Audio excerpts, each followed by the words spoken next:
The largest full moon of 2013, a so-called supermoon, will light up the night sky this weekend, but there's more to this lunar delight than meets the eye. On Sunday, June 23, at 7 a.m.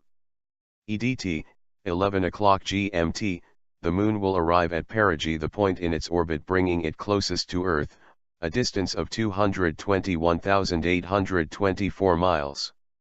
Now the moon typically reaches perigee once each month, and on some occasions twice, with their respective distances to Earth varying by 3%.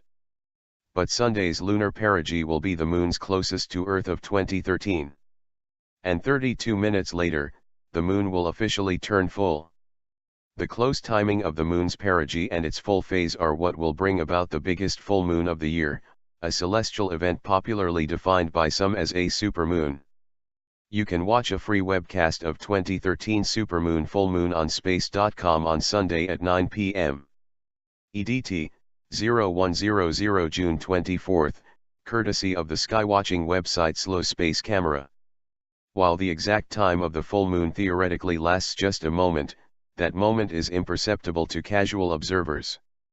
The moon will appear full a couple of days before and after the actual full moon. Most will speak of seeing the nearly full moon as full.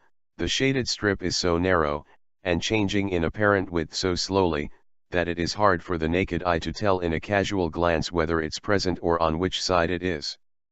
During Sunday's supermoon, the moon will appear about 12.2% larger than it will look on January 16, 2014, when it will be farthest from the Earth during its apogee. Supermoon's big tides.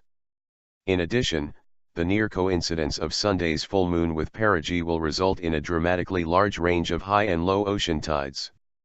The highest tides will not, however, coincide with the perigee moon but will actually lag by up to a couple of days depending on the specific coastal location. The moon revealed 10 surprising facts. For example, for New York City, high water, 6.3 feet, at the Battery comes at 8:58 p.m. EDT on Sunday, or more than 12 hours after perigee. From Cape Fear, NC, the highest tide, 6.5 feet, will be attained at 9:06 p.m. EDT on Monday, while at Boston Harbor a peak tide height of 12.3 feet comes at 12:48 a.m. EDT on Tuesday, almost 2 days after the time of perigee. Any coastal storm at sea around this time will almost certainly aggravate coastal flooding problems. Such an extreme tide is known as a perigee spring tide, the word spring being derived from the German springen, meaning to spring up, and is not, as is often mistaken, a reference to the spring season. Spring tides occur when the moon is either at full or new phase. At these times the moon and sun form a line with the Earth, so their tidal effects add together. The sun exerts a little less than half the tidal force of the moon. Neap tides, on the other hand, occur when the moon is at first and last quarter and works at cross purposes with the sun. At these times tides are weak. Tidal force varies as the inverse cube of an object's distance. We have already noted that this month the moon is 12.2% closer at perigee than at apogee. Therefore it will exert 42% more tidal force at this full moon compared to the spring tides for the full moon that will coincide with apogee next January.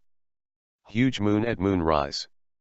Usually the variation of the moon's distance is not readily apparent to observers viewing the moon directly. Or is it? When the perigee moon lies close to the horizon it can appear absolutely enormous. That is when the famous moon illusion combines with reality to produce a truly stunning view. For reasons not fully understood by astronomers or psychologists, a low-hanging moon looks incredibly large when hovering near to trees, buildings and other foreground objects. The fact that the moon will be much closer than usual this weekend will only serve to amplify this strange effect. So a perigee moon, either rising in the east at sunset or dropping down in the west at sunrise, might seem to make the moon appear so close that it almost appears that you could touch it. You can check this out for yourself by first noting the times for moonrise and moonset for your area by going to this website of moonrise times by the U.S. Navy Oceanography Portal.